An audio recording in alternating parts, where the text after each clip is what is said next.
السلام علیکم۔ آج کے اس جلسے کے صدر اور مدرسۃ الاصلاح کے ناظم ڈاکٹر فخر الاسلام صاحب، اسٹیج پہ بیٹھے اعظم گڑھ کے مشہور اور معزز MLA حکیم ارشاد صاحب، میرے بڑے بھائی جاوید ناصر صاحب اور پروفیسر انیس الرحمان ناصر صاحب، نائب ناظم حکیم ارشاد صاحب، اور آج جن کے لیے پدم سجی ہے پروفیسر ابو سفیان اصلاحی صاحب اور دیگر حضرات، عزیز طلباء اور اعظم گڑھ کے سامنے بیٹھی ہوئی شخصیات، خصوصاً مولانا عبدالرحمان ناصر اصلاحی صاحب کے گھرانے سے تعلق رکھنے والے، ان کے بھتیجے، ان کے پوتے، ان کے داماد، ان کے نواسے، اور ہمارے اعظم گڑھ مسلم ایجوکیشن سوسائٹی کے صدر جناب شوکت صاحب، بینا پارہ طبیہ کالج کے پرنسپل اجمل صاحب، اور تمام میرے دیگر شناسہ۔ ابو سفیان اصلاحی صاحب، جن کا تعارف ابھی یہاں پیش کیا گیا، وہ سب کے ہر دل عزیز ہیں، اور ان کو ہندوستان اور ہندوستان سے باہر کی جگہیں اگر شمار کی جائیں تو 5 جگہیں ایسی ہیں جن کو وہ جگہیں ان کو عزیز ہیں اور ان سے بڑا گہرا تعلق ہے۔ خاص طور سے مدرسۃ الاصلاح میں تعلیم و تربیت ہوئی، اس کے بعد یہ لکھنؤ گئے، درستان لکھنؤ سے بہت کچھ سیکھا، اور وہاں کے مشفق اساتذہ، خصوصاً نبیرہ فراہی مولانا عبید اللہ فراہی سے کہ خاص نگرانی میں ان کی تربیت ہوئی، اور یہاں سے جب ان میں نکھار آیا تو علی گڑھ مسلم یونیورسٹی میں تحقیق کے لیے گئے، اور وہاں تحقیق کے گر بھی سیکھے اور تدریسی فرائض بھی انجام دے رہے ہیں۔ ہم لوگ جب یہاں پر طالب علم تھے تو مجھے اچھی طرح سے یاد نہیں، لیکن میں سمجھتا ہوں کہ تقریباً یہ مجھ سے 4 سال یا 5 سال سینئر رہے ہوں گے، اور لکھنؤ یونیورسٹی میں جب یہ MA کر رہے تھے تو یہ ایک کتاب تیار کر رہے تھے، قرآنی مضامین کا اشاریہ، اور ہم لوگ رات میں دیکھتے تھے کہ یہ یہاں بیٹھے لالٹین کی روشنی میں برہان کی فائلیں پلٹ رہے ہوتے تھے، تو بڑے فخر، بڑے اس سے ان کو ہم لوگ دیکھتے تھے، اور ہم لوگ یہ سوچتے تھے کیا ہم لوگ بھی ایسا کر پائیں گے۔ تو سفیان صاحب نے جو شروع دن سے، ابتدائی سے قلم سے اپنا رشتہ استوار کیا، وہ آج تک باقی ہے۔ میں سمجھتا ہوں کہ یہ عمر کے 60 سال یا 62 سال کے اس میں ہوں گے، لیکن ان کی آج تک جو کتابیں آ چکی ہیں ان کی تعداد کل 70 کے قریب ہے۔ تو اس لحاظ سے اگر ہم اس کا ایوریج نکالیں تو تقریباً 1 سال میں 2 کتابیں ہوں گی، اس لیے کہ 60-62 سال کے اور 70 سال کی ایج۔ تو اس طرح سے ان کا لکھنے پڑھنے کا شوق جو ہے پرانا ہے، اور آج جن کتابوں کی یہاں رونمائی ہوئی ہے، جن کتابوں پہ لوگ اظہار خیال کریں گے، میرے لیے اچھا یہ ہوتا کہ مجھ سے کہا گیا ہوتا کہ عبدالرحمان ناصر اصلاحی یا مکاتب ناصر پہ کچھ بولو، تو میرے لیے کوئی دقت نہیں تھی،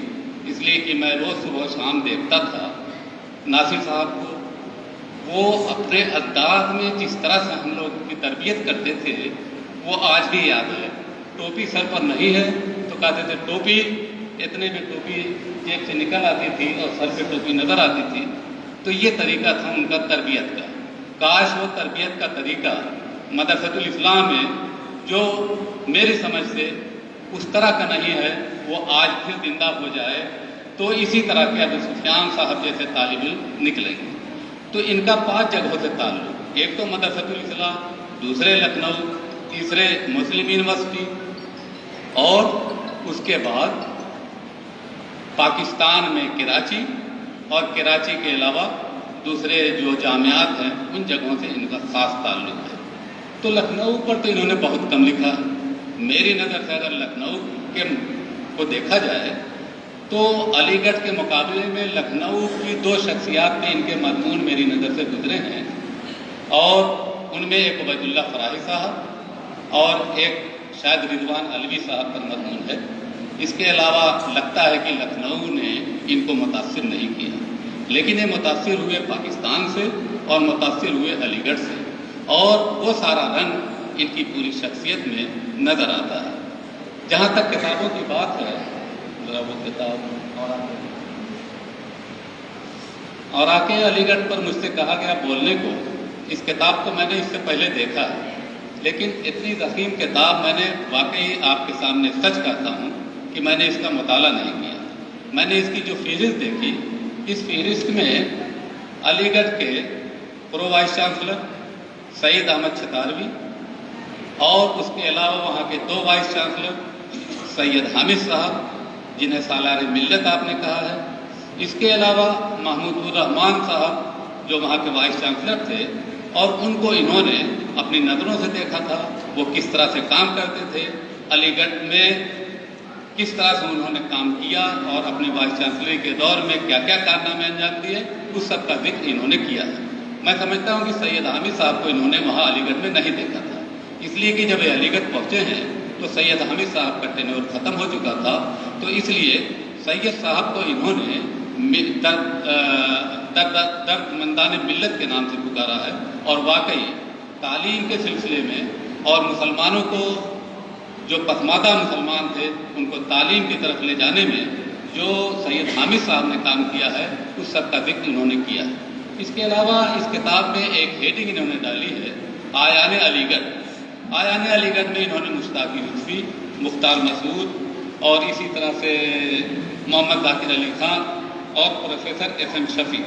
یعنی یہ 4 لوگوں کا ذکر کیا ہے۔ میں سمجھتا ہوں کہ یہ 4 لوگ ایسے ہیں جو علی گڑھ مسلم یونیورسٹی کے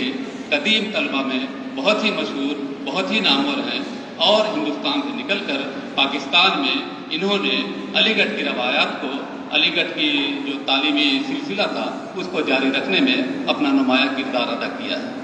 اسی طرح سے اساتذہ کرام میں انہوں نے جن لوگوں کو علی گڑھ میں دیکھا اس میں معینہ حسن جذبی، پروفیسر ریاض الرحمان شروانی، پروفیسر مہدی انصاری، اسلوب انصاری، عشرت حسین فاروقی، مسعود الحسن، پروفیسر محمد راشد ندوی، پروفیسر محمد یاسین صدیقی، اختر مجید،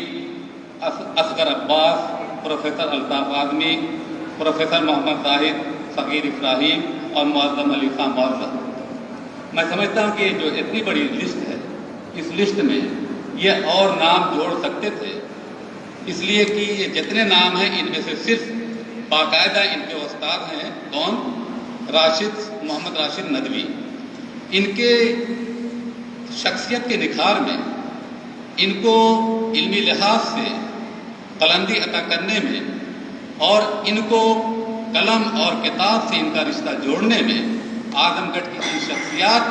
کا ہاتھ رہا ہے ان کا بھی ذکر اگر اس میں ہو جاتا تو میں سمجھتا ہوں کہ اوراق علی گڑھ جو ایک کتاب ہے اس کی معنویت اور افادیت میں اضافہ ہو جاتا۔ میری مراد ہے پروفیسر ظفر الاسلام اصلاحی، پروفیسر اشتیاق احمد دلی اور عبدالعظیم اصلاحی۔ یہ ایسی شخصیت ہے جنہوں نے علی گڑھ میں اصلاح سے جانے والے طلبہ کی نہ صرف رہنمائی کی بلکہ جگہ جگہ تربیت بھی کی، اور اگر کہیں انہوں نے ٹھوکر کھایا تو اس سے اٹھا کر ان کے زخموں پر مرہم لگانے کی کوشش بھی کی ہے۔ یہ تو میرا اپنا تاثر ہے۔ اس کے علاوہ آبروئے علی گڑھ، اور صحیح معنوں میں یہی ایک مضمون میں نے پڑھا ہے۔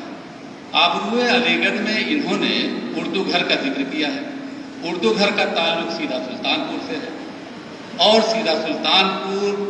کے تعلق سے خلیل الرحمان اعظمی اور خلیل الرحمان اعظمی کی شریک حیات راشدہ خلیل، سلمان خلیل، ہما خلیل کا ذکر انہوں نے بڑے ہی اچھے انداز میں کیا ہے، اور یہ بتانے کی کوشش کی ہے کہ اس گھر نے نہ جانے کس طرح سے اردو ادب کی خدمت کی ہے، اور اس روایت کو خلیل الرحمان اعظمی کی وفات کے بعد کس طرح سے راشدہ خلیل نے اس روایت کو قائم رکھا، اور راشدہ خلیل کی وفات کے بعد کس طرح سے ان کی بیٹی ہما خلیل اور ان کے بیٹے سلمان خلیل زندہ کیے ہوئے ہیں۔ اب انہی ساری چیزوں کو لیتے ہوئے انہوں نے اصلاح کا ذکر کیا ہے. اصلاح کے ذکر میں اصلاح کے بانی مولانا محمد شفیع کے لڑکے عبد الرحمن پروار اصلاحی، ان کی کتابوں کا ذکر، اور اسی طرح سے عزیز الرحمن اصلاحی جو کہ مولانا شفیع صاحب کے لڑکے تھے، اصلاح کے فارسی کے استاد بھی تھے، کونین رسالہ سے ان کا تعلق تھا، اور الاصلاح کی ادارت میں بھی امین حسن اصلاحی نے ان سے کام لیا تھا. تو اس طرح سے سیدھا سلطان پور کے جو ایک طرح سے میں کہوں گا چند ارباب کمال تھے، مولانا صدر الدین اصلاحی، مولانا غالب حسن اصلاحی، اختر حسن اصلاحی، سب کا ذکر آپ نے کیا ہے. اس کے لیے میں سمجھتا ہوں کہ انہوں نے اس میں یہ حق ادا کیا ہے. اور چیزیں جو مجھے اس کتاب کے پڑھنے سے، جو اس کتاب کو دیکھنے اور اس کی فہرست پر نظر ڈالنے سے جو ملی، اور ایک مضمون کا مطالعہ کرنے سے جو میں جس نتیجے پر پہنچا، میں سمجھ رہا ہوں کہ ان کی رگ و پے میں علی گڑھ کی روح سرایت کر گئی ہے. یہ جہاں بھی رہیں گے علی گڑھ سے متعلق، وہاں کی تہذیب و روایت سے متعلق بہت کچھ لکھتے رہیں گے. لیکن بعض چیزیں ایسی ہیں جو میں معذرت کے ساتھ ابو سفیان اصلاحی صاحب سے اور اپنے صدر اجلاس سے یہاں کہنے میں کوئی عار نہیں محسوس کرتا کہ جب کسی چیز کو، کسی شخصیت کو موضوع بنایا جائے تو اس شخصیت کے جو خصائص ہیں، ان خصائص کے ساتھ ساتھ اس کی جو کمیاں ہیں ان کی طرف بھی تھوڑا بہت اشارہ کر دینا چاہیے، تاکہ جو قاری ہے، عام قاری، وہ اس شخصیت کے بارے میں ایک سچا محاکمہ کر سکے اور اس کے سامنے اس کی شخصیت مکمل طور پر واضح ہو جائے. اور دوسری چیز ہے کہ ان کتابوں کے پڑھنے سے، ان کے مضامین میں پڑھتے رہتا ہوں، ایک چیز اور میری نظر میں آئی کہ آپ ذکر کر رہے ہیں اگر کسی شخصیت کا، تو اس شخصیت کو آپ پڑھیں گے تو آپ پڑھنے سے پہلے یہ سمجھیں گے کہ ہمیں تو صرف اس میں خلیل الرحمن آدمی ہی کا ذکر ملے گا. لیکن میں بتاؤں کہ ان کا مطالعہ اتنا وسیع ہے، اور اس مطالعے کے وسیع ہونے کی وجہ سے ایک شخصیت پر اگر آپ مطالعہ کریں تو آپ کو لاتعداد، لامحدود شخصیت کے بارے میں جانکاری مل جائے گی. یہ ہمارے مصنف کی خوبی ہے، اور میں سمجھتا ہوں کہ اس جو مطالعہ کرنے والے لوگ ہیں ان کو یہ راستہ دکھا دیتے ہیں کہ ان کے علاوہ اور بھی شخصیات ہیں جو ان کے ہم پلہ یا ان کے ہم پایا ہیں. تو میں مبارکباد دے رہا ہوں سفیان اصلاحی صاحب کو کہ انہوں نے میرے گاؤں کو زندہ کیا. عبد الرحمن ناصر اصلاحی صاحب پر انہوں نے 2 کتابیں لکھی، اس میں جمشید ناصر صاحب کا بہت بڑا ہاتھ ہے. جمشید ناصر صاحب میں سمجھتا ہوں اور ان کا خاندان ساتھ نہ دیتا تو یہ دونوں کتابیں میرے صحیح شہود پر نہ آتی. تو جمشید ناصر صاحب، جاوید ناصر صاحب، ڈاکٹر پروفیسر انیس الرحمان ناصر، ان کے یہاں بیٹھے ہوئے خاندان کے لوگ سب مبارکباد کے لائق ہیں کہ انہوں نے نہ صرف اپنے والد کا نام زندہ کیا بلکہ اس کی وجہ سے مدرسۃ الاصلاح، سیدھا سلطان پور، اعظم گڑھ، یہ ساری چیزیں سامنے آ گئی ہیں. ایک چیز اور بتاؤں کہ مکتوبات خلیل جسے مولانا ناصر صاحب نے شائع کرایا تھا، اور میں سمجھتا ہوں کہ اس کو جاوید صاحب کے نام یا کچھ اس میں جاوید صاحب کا نام ہے.